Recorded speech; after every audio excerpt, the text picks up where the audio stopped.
Hello, this is Nicholas.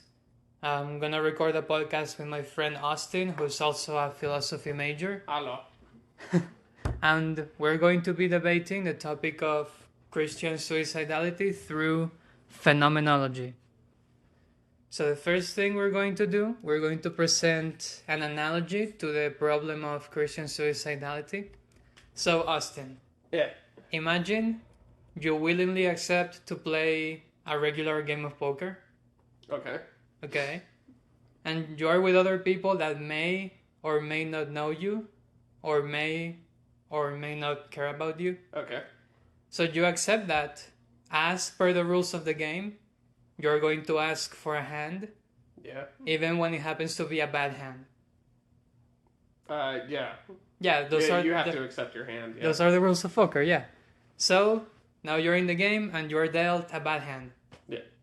Then, so you try to stick to your bad hand, hoping you can improve it. You ask the dealer for other cards, but you still end up with a bad hand. Well, it's 5-card draw. Yeah, Okay. I guess I don't know how to play poker. That's the problem. 5-card draw is you're given an initial hand. You can ask the dealer to take back certain cards, and then they'll give you to complete a 5. Yeah, So, versus Texas Hold'em, what you're dealt is what you're dealt. There's no asking for exchanges. so imagine you can play a game of poker in which you can try to change your hand, Mm-hmm. but you still get a bad hand in the end. Yeah. And you only have two options really. You can either play or reveal your hand, or you can fold or hide/conceal your hand. Yeah. So what would you do in that situation? Bluff the hell out of the situation. Okay. Like, the big thing about poker is if you have a bad hand, you kind of have to determine how well you really want to push the idea that you have a good hand. As well as if you have a good hand, you actually want to push in poker the idea that you might have a bad hand. So, Okay. let's say you have a royal flush, the best hand you can get. You don't want the other players to know that you have the winning hand. There's no one who can beat you.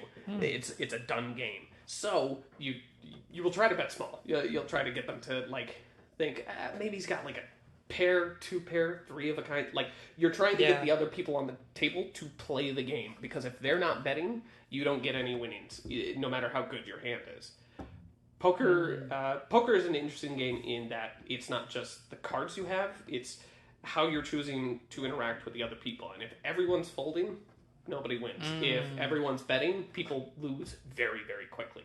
So a lot of poker games tend to float around in a middle point where you'll get some aggressive people, some more passive people, but everyone's trying to get the other people to bet in their favor. So if I have a bad hand, I want you to overbet. I don't just want you to throw down a couple chips. I want you to push in with a lot of confidence and then make you question what I got. So even if I have a pair and you have a full house, your hand is going to beat mine. But I want you to think that I have maybe a flush or a straight, which is going to beat your full house. And so I want you betting in and throwing money in and trying to go, you're going to fold. And then I just have to signal to you that, no, actually you're going to lose. You might want to fold. Yeah, so a huge part of this poker analogy is actually how you interact with others. Mostly how you assess others' perceptions of your hand. Huh. Yeah. So if you're dealt a bad hand, you would play your hand, but you would bluff everyone else into thinking you have a very good hand. The idea is generally to get the other people to fold. If you have a bad hand, you want them to doubt their hand. You want them to bet because you want to be able to win the money, but you don't want them to play. You want them to be scared to play. That's the ideal poker situation. And conversely, if you have a good hand, you want them to play because they think you have a bad hand, and you know you're going to win. If you have straight flush, chance 99% of the time you're going to win with that hand. You try to get the other people to actually deal in people with bad hands. You want them to try and bluff you, but you're going to play in the end. So you don't try to overbet them. You get a lot of new poker players. They get a really good hand. They'll like all in. Everyone else folds because they're like, okay, new guy. He's like just trying to do whatever. He doesn't get any money. So a lot of the psychology of poker is the incomplete information. But which I suppose with suicide or having a bad hand in life, because something like that. That's essentially where poker becomes such a great analogy for life overall. If you get a bad hand, you kind of just have to pretend you have a good hand and then get other people to participate with it. Which life in 5-card draw, you can only ask for an exchange of cards once. In life, you can exchange your cards all the time. So it's like an infinite.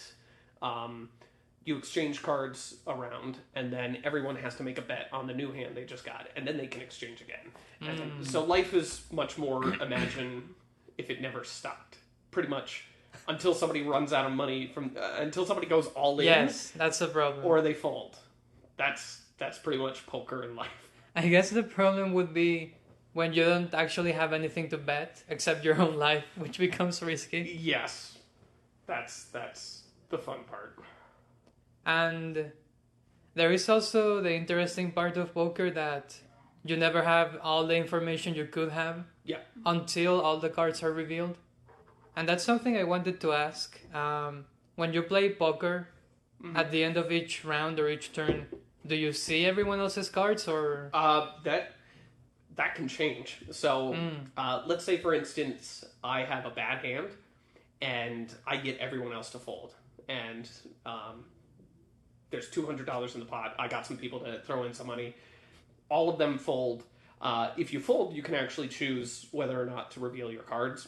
Huh. Most people will choose not to, especially if they fold early. But in like high-level poker, you'll get a lot of one-on-ones where somebody thinks they have a good hand, and then they think the other guy is bluffing. So they'll fold, and they'll show their hand to basically be like, you know what, I'm going to play with your game, but I think you just fucking bluff me. Like, they get mad. It's quite fun. But when you get in that situation, the winner there, who got everyone else to fold, doesn't have to reveal the cards.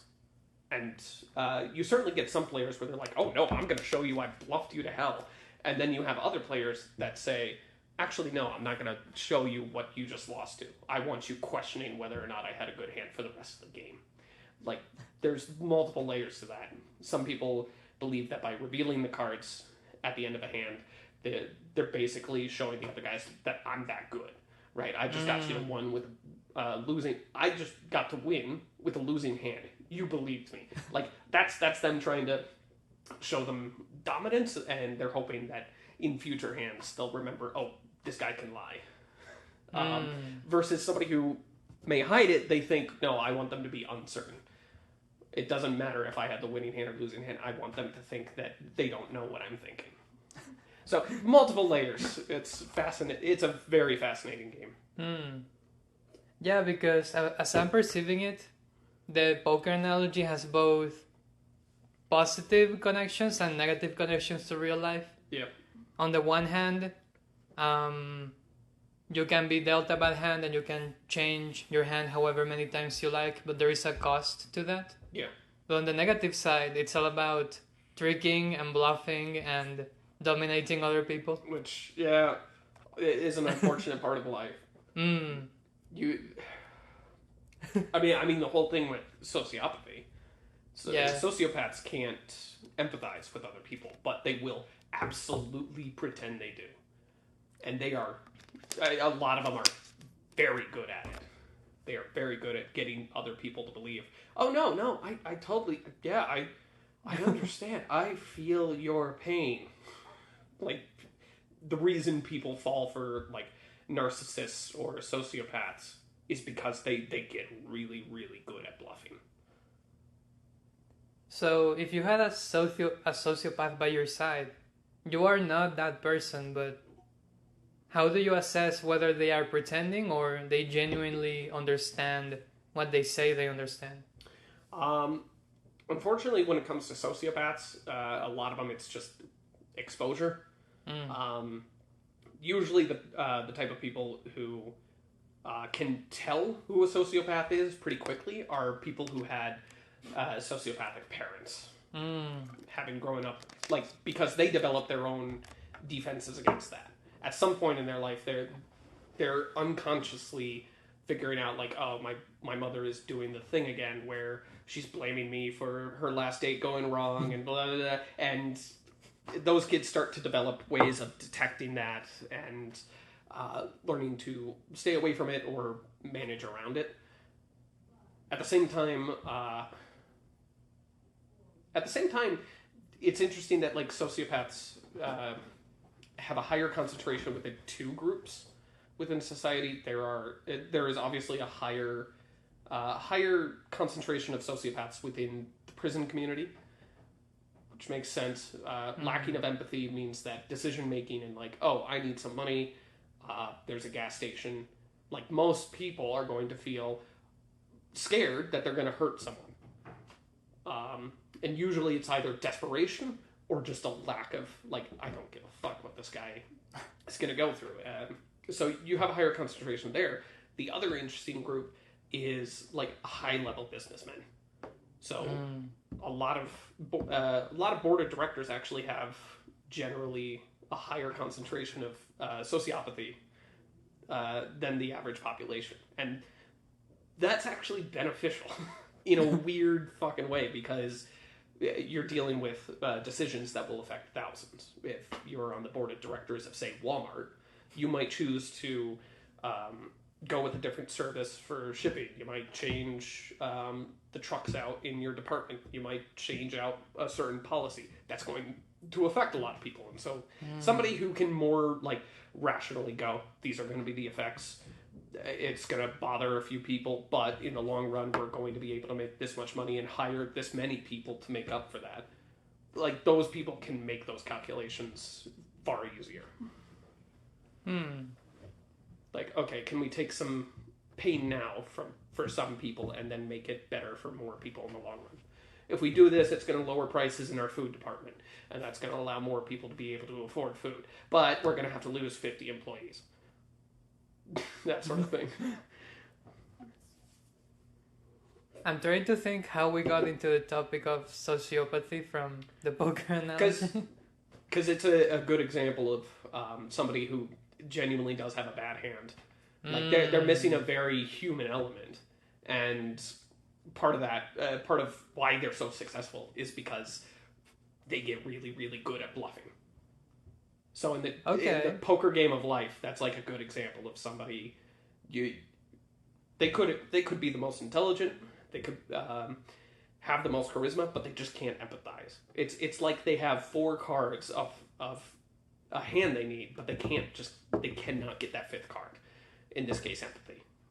Wouldn't that be the opposite of the experience of Christian suicidality? Maybe not someone who is over empathetic, but maybe someone who is at the receiving end of sociopaths? Possibly. Explain that a little more. Because imagine you're in this poker game with a lot of sociopaths now, and you can kind of feel the lack of humanity in the room. Yeah.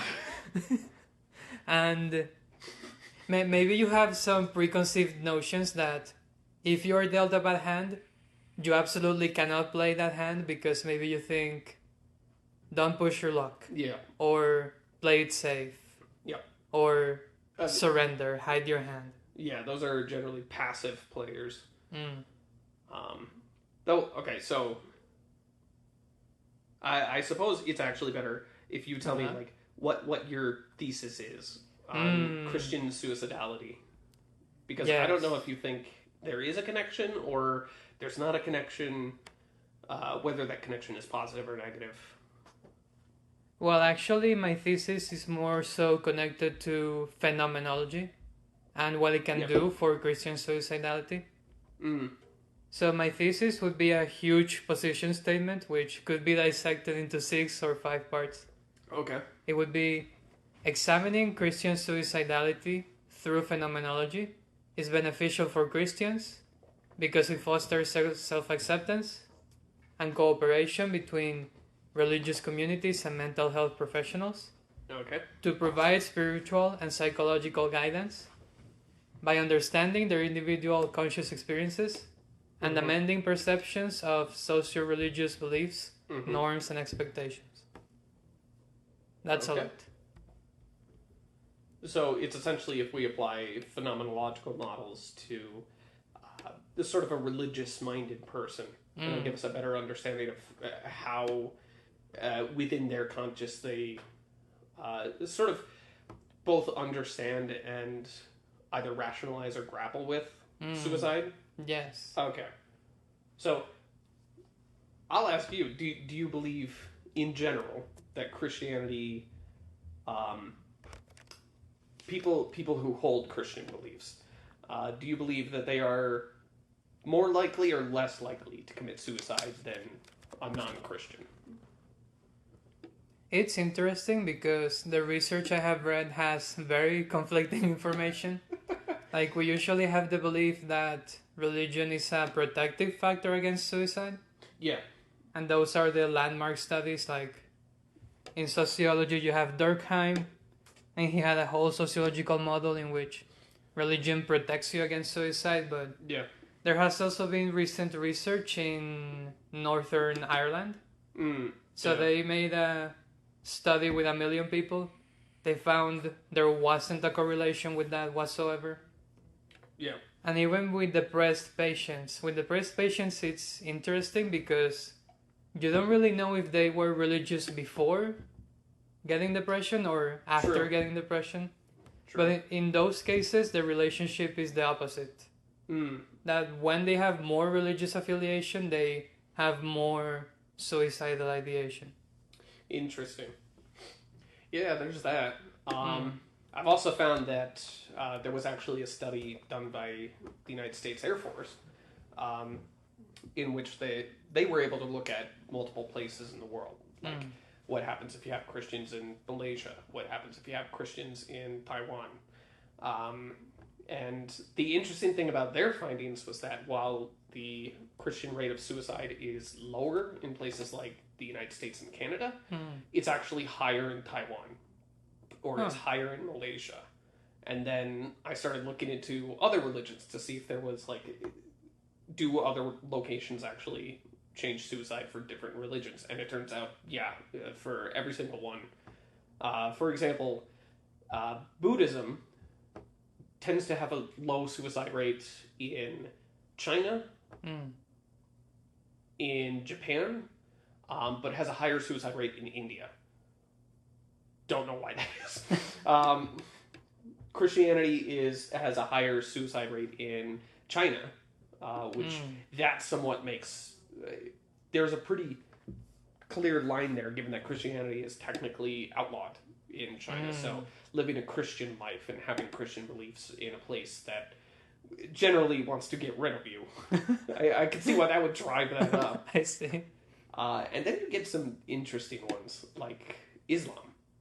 Islam actually has a lower suicide rate when they are the minority religion. So places like the United States,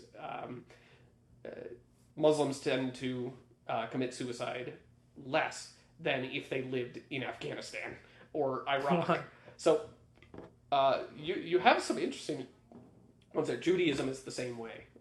Judaism outside of Israel tends to have a lower suicide rate than other religions, but in Israel it actually has a significantly high compared to like Islam within that region. Just really weird.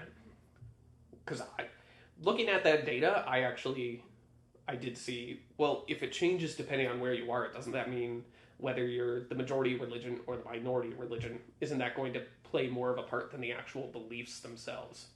But not necessarily. It doesn't seem... It's like if you're a minority, more suicide rates. I would say that seems like the relationship for Christianity specifically. If Christianity is a minority religion somewhere, it tends to have a higher suicide rate. And I think part of that is just community. Community social support tends to be one of the biggest factors, if not the biggest factor, for people attempting suicide. Generally, you can have two people who have depression and have suicidal ideation, but the one more likely to actually attempt suicide almost always seems to be one that has a much smaller social pool. They have less friends, they have less coworkers, they feel more isolated. So a wider social network, and here in Utah is actually a pretty good example. LDS, if you're LDS in Utah, you have a massive community to You do. fall back on. If you're having a bad day, you can go talk to your bishop, who's probably just down the street from you, and then you could probably talk to other members within the ward, and they're very social with one another, which is probably why the LDS suicide rate is so low here in Utah, but it's actually higher elsewhere. But then if you're non-LDS in Utah, we've seen how that affects the suicide rate, especially among like the LGBT teenagers. That has become a serious issue for Utah, and part of that is absolutely the amount of community they have here. It's just not there. Well, I think that would be one last point with the poker analogy. Yeah. So, with the sense of community, we have smaller and bigger communities. You could also have games of poker with fewer players and with more players. True. So to what extent would that be a disanalogy? That if you play a small poker game, it would be easier for you to play your hand. In contrast, if you have a bigger poker game, it would be more difficult for you to do that.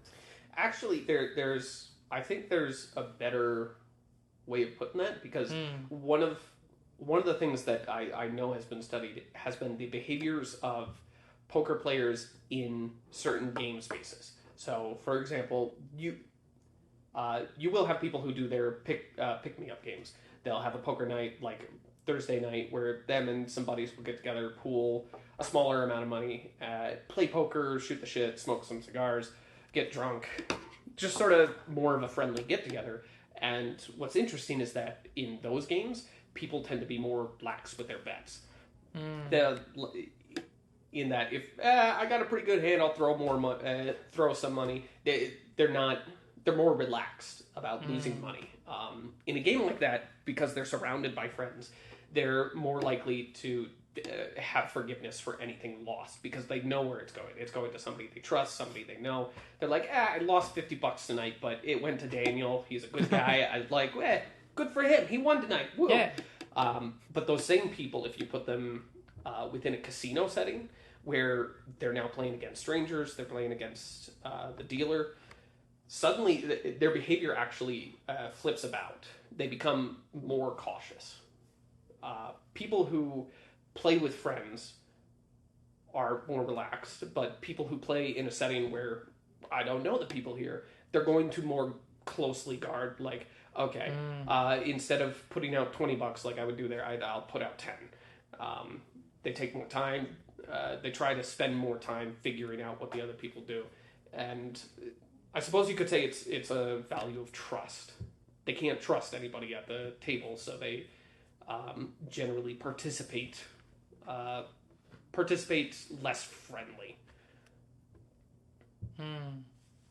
I think that would be a great factor to incorporate into the analogy, to what extent you trust the people you're playing with. Yeah. So when it comes to, if you get a bad hand but you're playing with some friends, most people just kind of, whatever, not my night. But they get a bad hand at a casino, at a higher stakes game, or with people they don't know. That starts to bring up anxiety. And that's the same thing with like social circles. If somebody has a tendency towards suicidal ideation, but they're around people that they can trust and they can know, they're not too upset with the hand they got. They're more willing to say like, okay, I'm going in with this hand. It's a shit hand, guys, whatever. But if say they're like a religious minority in a place, they might not have as much of that. They're surrounded by players that they feel more cautious about. They're not as willing to put trust in the hand. And in that case, actually, they're more willing to fold than play through. Well, it would make sense. That was a very interesting discussion of that analogy. More ideas that I could have ever thought of myself on my own. Huh. But now I want to introduce some quote unquote dangerous ideas. So I want to introduce Danger, Will Robinson. I want to introduce this with a question. Do you think our societies criticize more socioreligious institutions or the individual's responsibility In terms of suicide, in the context of suicide? in the context of suicide, do we put more blame on the organization or the individual? Mm-hmm. Oh, that depends on who you ask. Well, what do you think? So, actually, a good example of that is actually the Catholic Church overall, because they have actually switched on this topic quite a lot. Specifically, like Christianity overall has always had kind of a problem of martyrdom, especially given that one of the founding myths is Jesus Christ. It's the man who sacrificed himself for the good of all of mankind. And because of that, very, very early on in the church, martyrdom was actually seen as a badge of honor. If you died for the faith, then you were going to go to heaven. You were going to be praised. Angels would come down and take your soul up and put you among the blessed heroes who stood up for the true faith. And in the very early days, that was just kind of what happened. And especially part of that is when Christianity started, the big place was Rome. And Rome did not like the Christians. They absolutely... there was a couple hundred years where they jailed them, they tortured them, they tried to eradicate them, they would use them in gladiatorial games.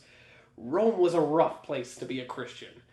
And as a defense to that, a lot of early Christians kind of came up with the idea of if you were being persecuted, tortured, killed by the Roman state for your faith, then you were a warrior of God. This was a very, very big part of early Christianity. But then came the point where Christianity was accepted as the religion of the Roman Empire. And things started to shift a bit. Specifically, Christianity went from sort of a spattering of different people who held somewhat similar beliefs, and it actually started to come together in a codified organization. This is where you start getting the meeting of the Nices, I believe is the name. This is where you start getting people coming together and going like, okay, we got these guys over here in the north end of Rome, they believe this, and we got these guys over here in like frickin' Germany, the German lands, they believe this. We got to start figuring out which is the actual religion, and that's where you start getting the codified Bible. That's where you start to see the actual conflagration. Nicaea. Okay. That's when you start getting that. Now, that around the 400s and 500s in North Africa, there was a very interesting group of Christians called the Circumcellions, and the Circumcellions were fucking batshit insane. What? The Circumcellions were guys who took martyrdom to an extreme fucking level, to the point that they would like identify a heathen, they would go burn down his building, and then like just push him, provoke him, punch him, and what they hoped was that they would be killed while doing this. If they didn't succeed in getting killed, they would often kill themselves after the fact. So like Vikings?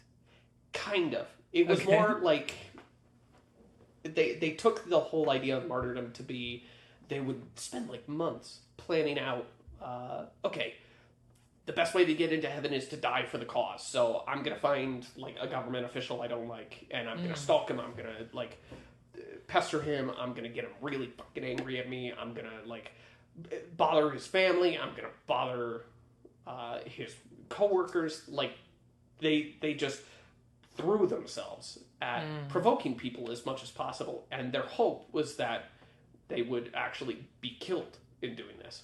So it was a roundabout suicidal death cult that was going on in the early days. And the very early church, the very early Catholic Church, was like, dude, this is shit. We can't have this.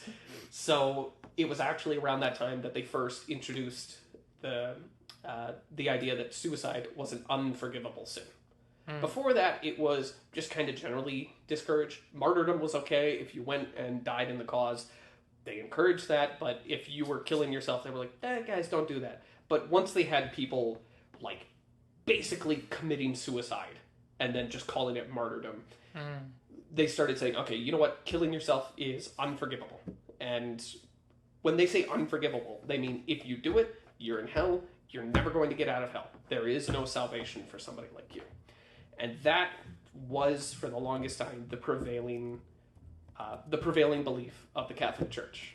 Up until the 1970s. What? Yeah, it wasn't... it was either the 70s or the 60s, where the Catholic Church officially stepped back and said, okay, you know what? Suicide is actually a whole lot of things. There's mental illness, there's depression, like maybe there's something going on here. We should probably, like, yeah, it's a sin, you shouldn't do it, but you can be forgiven. And that's the official position of the Catholic Church today. I mean, I was aware of the switch they made, but I think I thought it happened a lot earlier than I thought, not 1970s. It was, to be fair, part of that is that psychology took a while to actually approach suicide the way it was.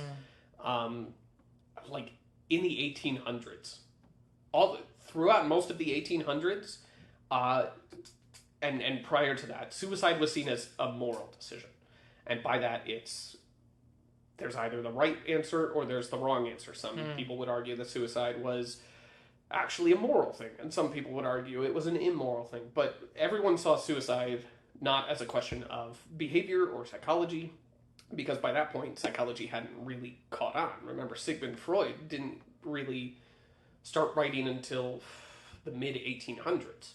And even then, he was seen as a radical.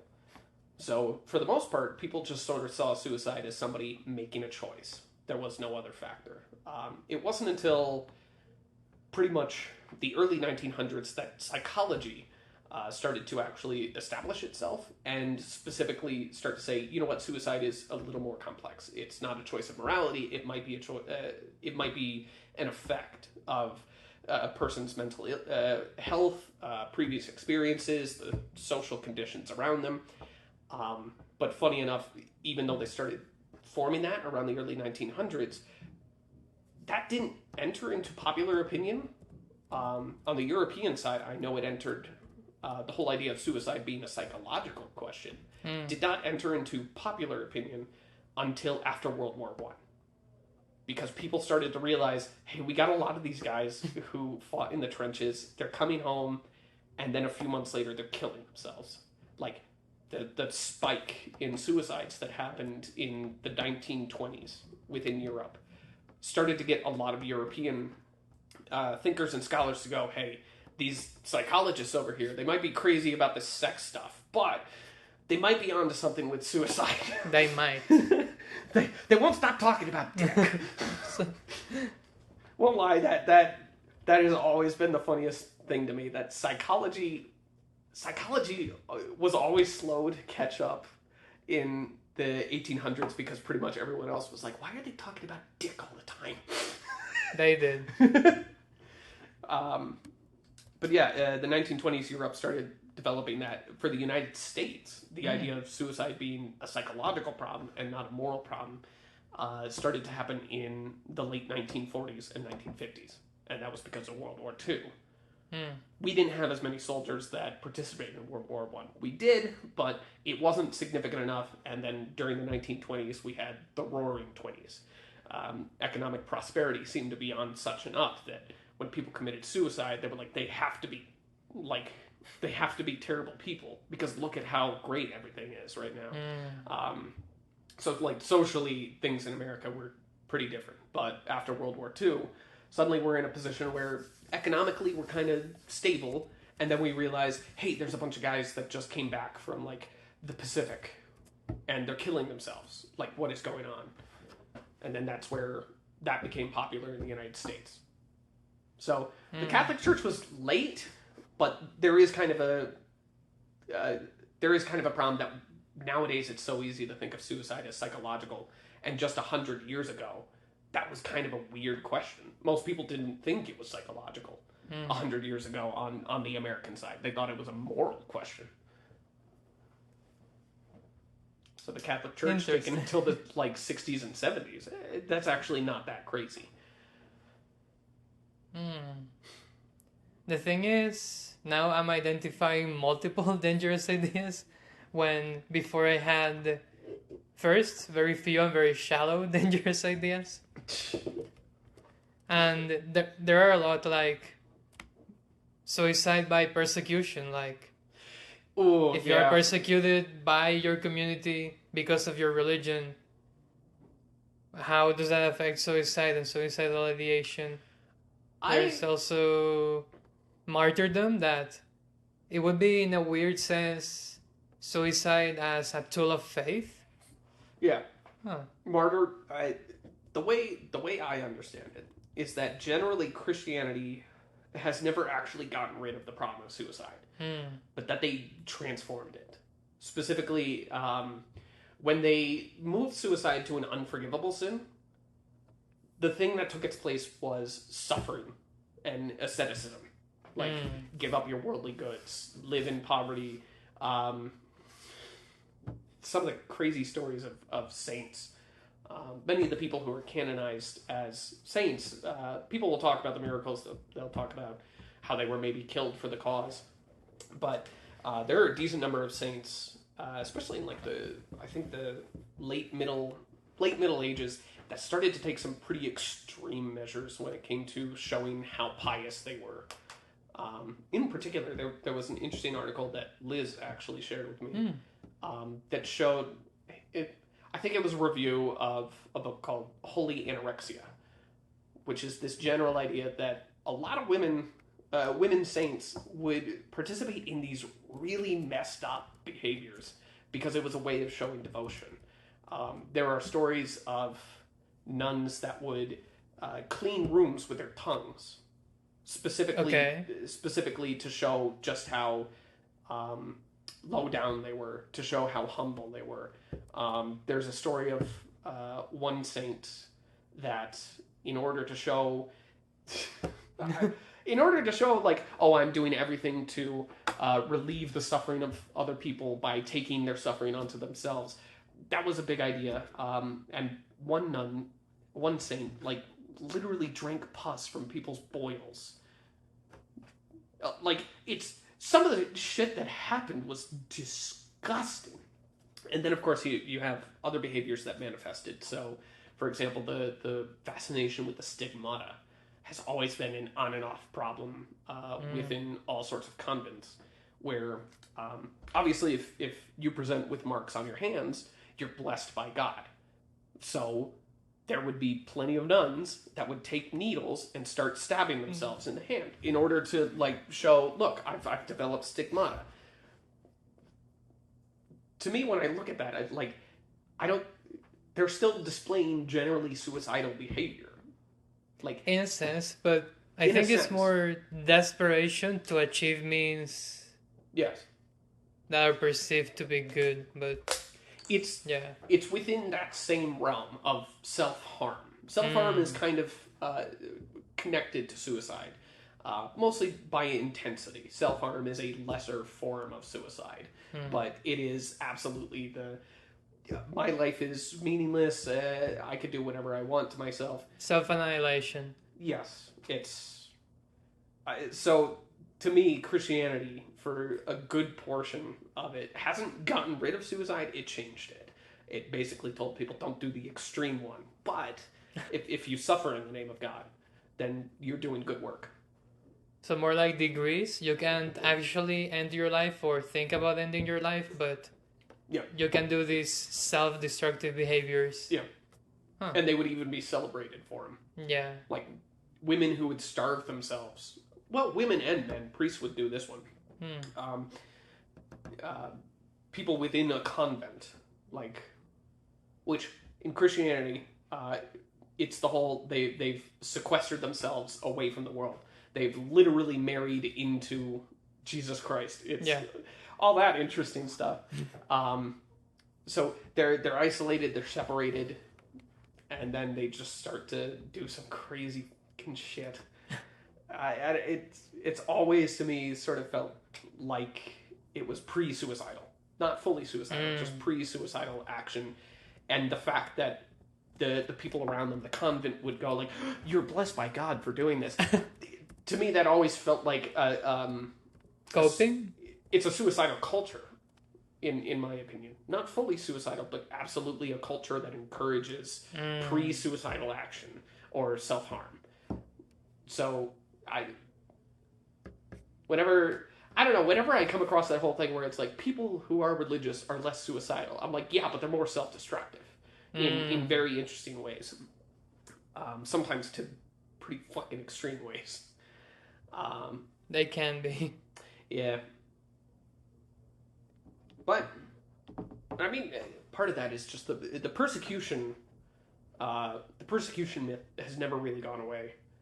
And I could say absolutely for other ones. It's not just the Catholic Church. Almost every church has some form. Well, almost every Christian church has some form of persecution interlaid with their entire foundational myth. The LDS is a great example of this. Having grown up LDS myself, it was just constantly we're the outliers. The world wants to get rid of us. But if you stand firm in the faith, if you tell people I believe no matter what they do, even if they cut off your limbs, even if they do, then you're a great member of the church. I go, that's stupid. I'm just going to lie and tell them no. They go, but God will judge you. I think God would want me to live. I don't know if God's sitting there like, yes, chop off the arm. So that's a great point, because I would say the problem there is that those people are asked things they are not ready to provide. Yeah. Like to endure all that suffering and to endure all this persecution, real or fictional. I don't think all people are ready for that.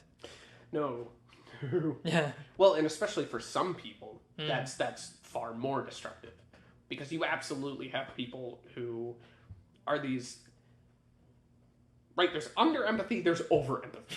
You absolutely have people who are over-empathetic, and through just caring so much for the world that they will commit horrendous, heinous things if they believe it's helping other people.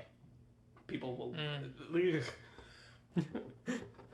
So, yeah. But the LDS Church is probably the one with the strongest persecution complex out of all Christian sects right now. Mostly because, I don't know, the Catholics, they bring it up, but to them, like, persecution is not the motivating factor right now. But I suppose that works out if you're the majority Christian. If you're the majority Christian voice, then generally you're not going to be talking about, hey, we're the underdogs. Yeah. Whereas in, like, if you go to the Church of England, which that's been dwindling and it's not as popular nowadays, but in their early days, it was absolutely a persecution thing where they said, like, oh, the Catholics tried to force us to be part of the... Sorry, you started looking places. Yeah, the early wars between, like, Catholics and the Church of England. The Church of England absolutely took that as a rallying cry of, look, they're trying to get rid of us. They want us to be gone. It's because they're corrupt. They're not real Christians. We're being prosecuted by essentially a fake religion. And that was underlaying, like, a lot of civil wars that were happening in England at the time. The LDS at least have a good one in that they were like, we were fucking driven from that side of the country to this side of the country. Like, true. They've been riding that horse forever. So 200 years now. I definitely agree there are some persecution narratives, at least in Christian religions. But I also have this perception that suicide and suicidal ideation are often opposed to the feeling of wanting to be a quote unquote good Christian. Yeah. Well, it looks like that on its face. Which is why I say, I don't. Given the persecution complex, the admiration of martyrdom, the view of asceticism and suffering as forms of piety, I don't think it's as straightforward as saying, like, oh, the belief of Christianity is anti-suicide. It fights against it. I think it encourages it in smaller, lesser, weirder ways. If one is not supposed to kill themselves, but if one is willing and able to give themselves up, even their own lives, to the church, then they're blessed. They're good people. They're warriors of God. Like, it hasn't gone away. It's just, it's changed its PR team. The marketing is a lot better than it used to be. Would you agree with the position that if you have a Christian that's basically experiencing the symptoms of not being fit, quote unquote, or not being ready to give their lives for that religion, should they somehow reconcile that contradiction, or should they just leave their faith affiliation? I'm gonna try to avoid my bias Okay. there, because clearly, I think anybody who knows me knows my bias against religious ideas overall. I asked that question knowing your bias. But I'm actually gonna say that if somebody's having that, maybe leaving the religion is not the correct thing. It really depends on what their situation is. I might be opposed to religious thinking in essentially all forms of it, especially nowadays. We have I've continually said I don't think religious thinking has actually waned. A lot of people talk about, oh, there's more atheists. Yeah, and there's also more believers in UFOs and ghosts and flat earth, and more people who are like religiously pious towards a political party or a political idea. Like, we're transforming religion nowadays. I don't think it's going away. Yeah. Which is why I focus on it so much. But if somebody has a faith and they're having these ideas and they're like, this is incongruent to my faith, I do say it has to be, depending on their situation, whether or not that incongruency is part of some other thing that is disconnected from the religion, or if it's a cause of the religion. So when it comes to suicidal ideation for like a Christian, I don't think leaving the faith is actually like the best choice in all cases. I think it could be. It could be. It depends on why that suicidal ideation is happening. Maybe it's they have some doubts. They like ask some questions at a seminary meeting, or they like asked a teacher a question and they were ridiculed for it, and now they're starting to feel isolated and alone. Yeah, that's a person I would say, you know what? Start to find something else other than religion to give you this meaning. Like, there's other things. Relax. But if it's something like, dude, I've lost my job, I've been unemployed for 2 years, my wife left me, my kids died, like, if it's stuff like that, I don't think leaving the religion would be the right answer. I think that would be adding chaos to a bad situation overall. And I will say, nowadays Christianity has done a lot better when it comes to the problem of suicide, in that it's now reversed. In some places, I know, especially in like the Northeast portion of the United States, New England, that place generally has this very, very liberal idea of suicide and Christianity, in that if a Christian commits suicide, it is not a failure of the person, and God will absolutely forgive them. It's instead, it was a failure of the people around that person. That's and if somebody loses somebody in their congregation, they will absolutely, they will get together and they'll talk about how they messed up. They'll hold grief meetings. They will spend time going like, okay, how did I as a priest do wrong? Or how did I as a bishop not see this coming? Like, what did I miss? Was I not a good enough friend? And they're doing a whole hell of a lot better these days. So leaving the religion depends on the situation.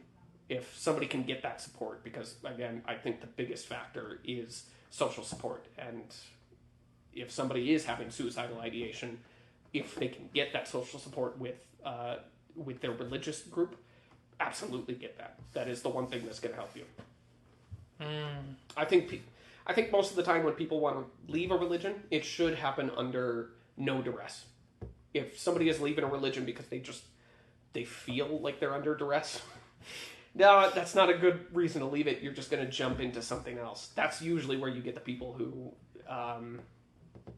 like if somebody associates trauma with leaving their religion, that's where you get people who, they jump from that and then they'll like commit with almost a religious fervor to some like online group, or they'll become a fan of something and go, it's crazy.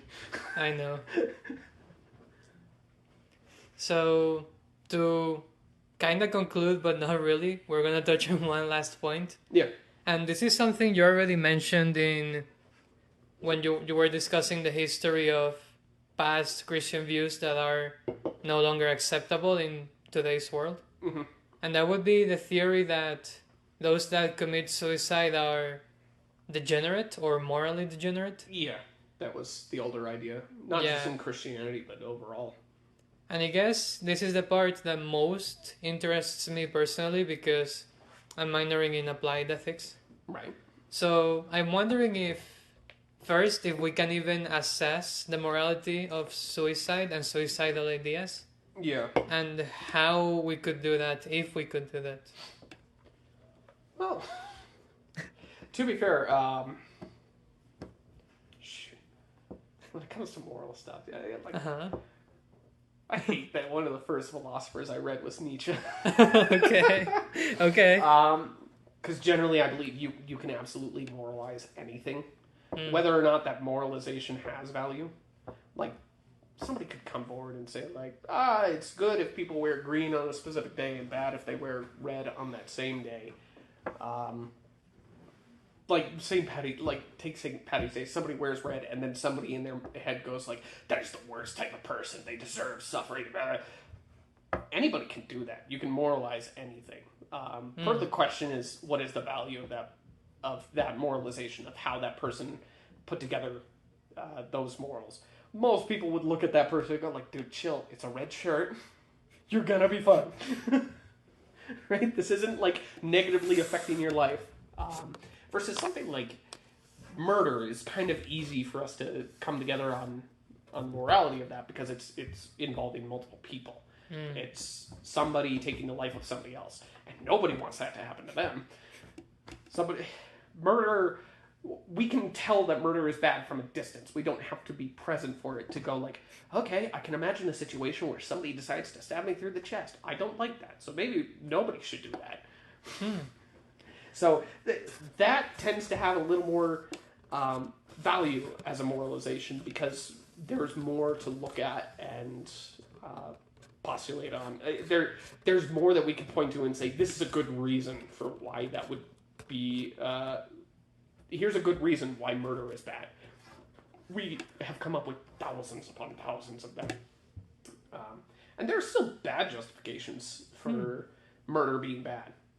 Actually, these pop up all the time, where somebody says, murder is bad because it psychologically hurts the person who committed the murder. It's like, okay, that's actually not a good... I don't see how that's a good reason for the murder not to happen.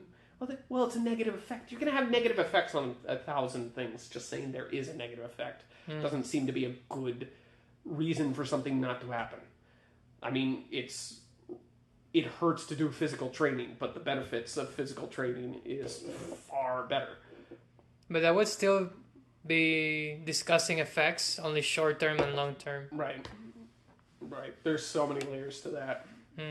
But when it comes to suicide, that is such a difficult one to figure out, because I think absolutely anybody can moralize about it. Anybody can say it's good, say it's bad, depending on the context. But at the same time, I don't know how much value those hold. Because the difficulty of that question comes from the fact that it's a solo act. Suicide, at the end of the day, if it's not murder-suicide, if it's not suicide bombing, if it's not sort of those acts, if it's the personal act of suicide, or, say, euthanasia, like somebody, stage 4 cancer, they have 2 months left, they're in a bed, and they say, hey, I want a doctor to pump me and send me out. Right? That's a solo act. That's an act that somebody by themselves determines and goes through with. The doctor in that case, which is why euthanasia within hospitals has been so contentious, even among people who are like, no, suicide's great. It's like, well, now you're involving a doctor and a healthcare system. Like, now it's becoming complex. But if somebody just kills themselves on their own, they get some medication overdose and just decide to go out, how can we moralize that? Because that was entirely contained to one person. I guess the only way to moralize that would be to appeal to the social values it could have. Yeah. Like, maybe if we moralize it so heavily, it will deter other people from doing it. Because we think it's bad, but is it really bad? Or should we allow it? That seems to be the strongest argument right now of why moralizing suicide can have value, is that if we try to discourage it, it's going to happen less, which does seem to happen. The data does pull out if there's more, like the pamphlets they had in the lobby, if that sort of thing is all over, if more people are aware of suicide prevention and safety and how much harm it can cause, generally it does seem to have an effect in reducing the amount of suicide. If we're more honest about it, less people commit suicide. And we can say, well, that's a good effect. So we want to discourage suicide. So we should call suicide immoral. It should be viewed as wrong. And that's probably the strongest argument. But then there's Liz. Okay. Liz, you were in it. Okay, so UVU, she actually gave a presentation on suicide. And specifically her topic was that we need probably to stop moralizing suicide. Because for many people, suicide is not only an answer, it might be one of the few correct answers they have. So, Liz doesn't come at this from the idea that suicide is good, everyone should do it. It's specifically, the way she puts it is that suicide is a selfless act. Which is kind of against the common idea of suicide. Most people see suicide as a selfish act. And while I get why they say it's a selfish act, I do have to agree with Liz there in that suicide, to me, does not seem to be selfish. It's not asking for more resources. It's not just taking things. It's essentially removing yourself. Literally. That's literally selfless. Yeah. That is getting rid of yourself. So that becomes a whole wrench in the thing, because some of the justifications people give for suicide is just sort of the average, I'm having a shit life, nothing seems to be going right, I am in a dark place, and this is my only way out. And then some people will often, within like last notes or such, will talk about how I've been a burden on other people. That is a big recurring thought that happens in suicide. And that, to me, has always been this sort of problem of when we say, well, suicide is bad. That's not what those people are thinking when they commit suicide. They think, I'm hurting other people. Like, by me being here and being in this dark place, I'm asking people to waste their time, to waste their resources and trying to make me better. And they're not going to make me better. And it's better if I just let them live their life. And it's hard to argue against that, especially speaking phenomenologically, which I suppose is the point of this. The person who is in that moment genuinely believes that they are harming other people by being there. And so by removing themselves, they believe they are reducing that harm to other people. They believe it's going to hurt them. They know they're going to feel sad and feel responsible, and they're probably going to have guilt over that person's death. But most of the time, when you read these suicide notes, there's always just this part that says, please don't feel guilty. This is not your fault. I'm trying to free you. That's a recurring theme within a lot of suicide notes, is people trying to tell people, look, I know you're going to feel bad. I don't want you to feel bad. I want you to feel better. And I think by doing this, I can make you feel better. And that makes it so much more difficult. It's almost like making a utilitarian assessment of the situation. That you try to be the most rational possible when assessing if you're making these people's lives better and your cost on their lives. Yeah. And you just go with the rational decision you made on yourself. Yeah. It's a painful topic to really go over for a lot of those reasons. Especially if you're talking to people who have dealt with losing someone, or you're speaking with somebody who has gone through suicidal ideation themselves. A lot of those people, actually, that is an interesting thing. They are showing the pamphlet there. And you see the parents sad. Yeah. And it's suicide prevention. Yeah. Well, the interesting thing is a lot of those suicide survivor help groups where people meet up. There's a lot of people who they go to those, and what's more interesting is not that they'll start out, they'll feel terrible, they feel guilty, they feel responsible. Over time, the interesting transition is that a lot of them start to realize, you know what, maybe that was better for them.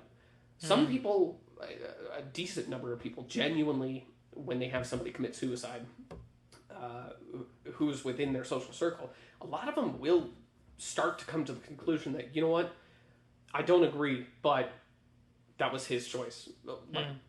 Maybe he made the right one.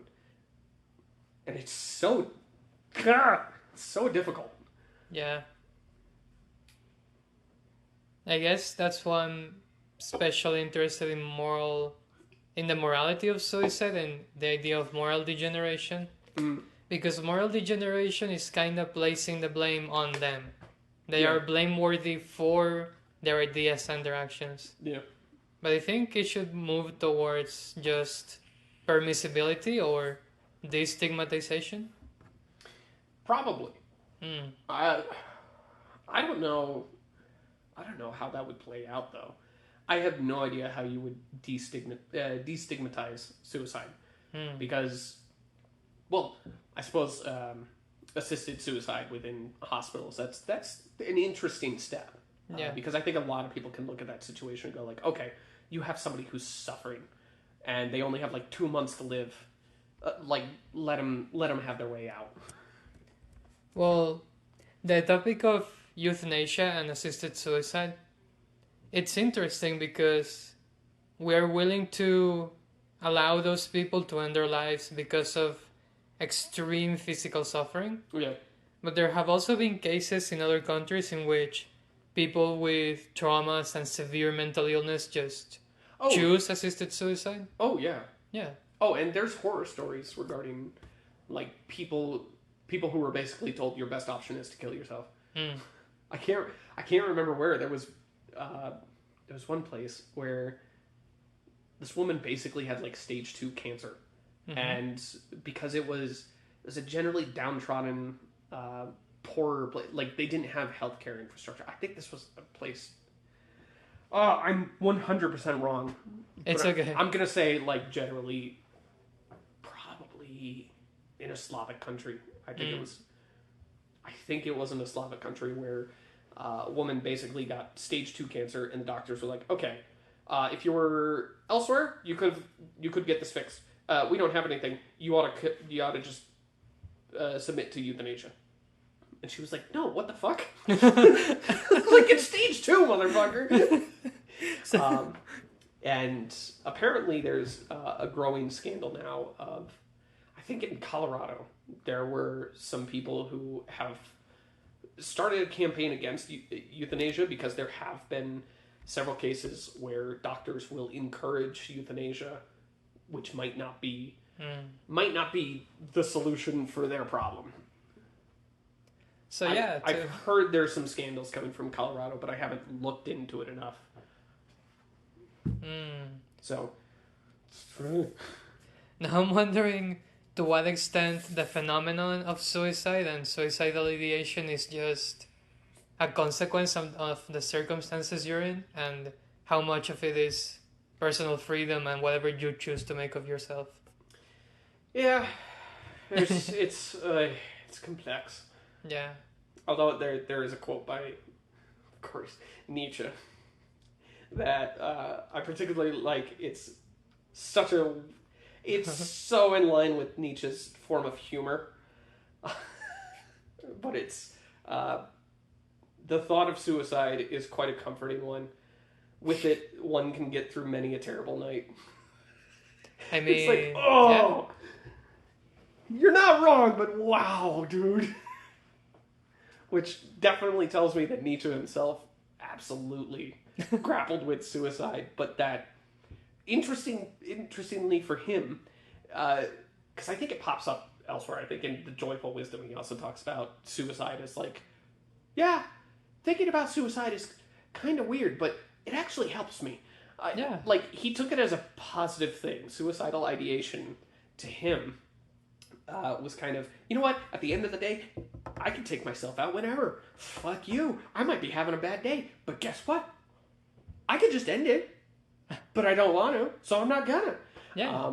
Hunter S. Thompson actually, apparently, I don't know if this is verified. I don't know how true this is, but I have heard that at several points in his life, he would just sort of like sit there. He'd be kind of in laconic thinking, probably high. And he would just sort of get up, walk over to his gun, grab it, load it, put it against his head, just sort of sit there for like a minute, and then put it down and just go, not today. Okay. So like, even like Hunter S. Thompson saw that absolutely. I think one time he explained it to a friend of his where they saw him do that. And they were like, dude, what the fuck? And he was like, just thinking about if today's the day. And they go, the day? He goes, well, I don't want to die by natural causes. If I'm going out, I'm going out on my terms. And his friend was like, okay. Which he did. Like, Hunter S. Thompson committed suicide when he was 67 years old. So, what shocks me there is that it's a habit he had. Like, it's a daily decision. Every day you need to make that decision. You keep it close every day. But it's a habit. I don't think it was every day. I think it was like a couple times a year. Oh, okay, yeah. He would he'd put the gun against his head and just actually think about it. And no one knew if he was serious or not until he actually did it. I mean, yeah. People were like, yeah. Oh God, he was being serious. Of course he was. It wasn't just a bit. He was, well, to be fair, we're talking about Hunter S. Thompson, who would just do shit. Right? The guy was known for just doing all sorts of wacko shit. He'd be in his house. He'd hear a car going down the road, and he'd just run out and start screaming at it. And he'd walk back in, and his buddies would be like, why would you do that? And I guess, I don't know, they pissed me off. Like, he just did stuff because he felt like it. So when he has this whole ritual of thinking about suicide, people didn't know if that was just him being weird or if he was doing a bit or trying to freak people out. I think it was more going through the motions that you would normally go in your head, just doing them. Yeah.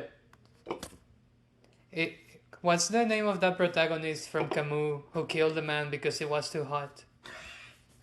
Oh, I can't remember his name. Yeah. Yeah, that guy. I don't know the name. I don't know the name. Me neither. I'm terrible with names. Me too. But for some people, suicide seems to be like, or suicidal ideation seems to be like a strength, which is it's so against how we typically see suicide. We see suicide generally as people like struggling. They're having a bad day and like they don't want to, but they feel they have to. Whereas then you get absolutely interesting people like Nietzsche and Hunter S. Thompson that not only developed suicidal ideation, they were like, no, that was one of the greatest comforts of my life. Which is weird. So, following up on that, and I guess this would be my last talking point because I don't really have anything else to say. Yeah. Should we try to solve the problem of suicide and suicidal ideation for Christians, or is it in a case-by-case scenario something we should allow because it either helps them cope or it helps them develop themselves or something like that? Yeah. To that, like, personally, I just say I don't know. Like, that question is, you could spend a lifetime trying to figure it out, and you probably won't. Most likely. Of course, when it comes to Christianity, I'm, as you know, all for just we move away from that sort of thing. Christianity has had its time, and at this point, it's more a poison. I think a slow-acting poison, much like Nietzsche put it. It just kind of drains your soul. But I think part of the problem we have now is that, well, I'm going to keep bringing up Nietzsche. It's okay. The God is dead portion, I can't remember the book, but the God is dead portion where Nietzsche lamented, we're losing Christianity and we don't have anything to replace it with. Where specifically the phrase, we've unchained the earth from the sun and we are now hurtling into the darkness. Like, he absolutely saw there was going to be a rise of nihilism as we moved away from Christianity. And I think we're absolutely in that. Yeah. Unfortunately, he was 100% right. This son of a bitch. Yeah, we are absolutely in that era where people are acting in such interesting extremes because there's not a centralizing myth everyone could kind of attach to. And that creates for a very rough environment. So when it comes to suicide in Christianity, half of that equation, obviously, personally, I want to move away from. And I don't know if that'll have a positive effect on suicide. I don't know if that'll have a negative effect. It seems to have a negative effect a lot of other places. And I think there is data that shows that suicide has increased over the last 20 years or so. But of course, like, things like violent crime go through interesting stuff. We're in a violent crime spike right now. And with that, I think there's an increase in suicide as well. There's just with the pandemic, a lot went whack. So, I don't know. I really don't know how to answer that question. But I think there's a lot of elements that are absolutely worth exploring. Of course. We've obviously touched on, does Christianity solve suicide? Obviously, I don't think it has. I think it just transformed it. Would getting rid of Christianity make suicide less or more? I think it could go either way. It really depends on the transition away from Christianity. Or just religion overall. So, I know it's a very, very, very muddy topic. And I appreciate all your ideas. I really took a lot of notes during your explanations because so many were either new to me or I didn't consider would apply to this topic. Yeah. Well, glad I could help there. Thank you.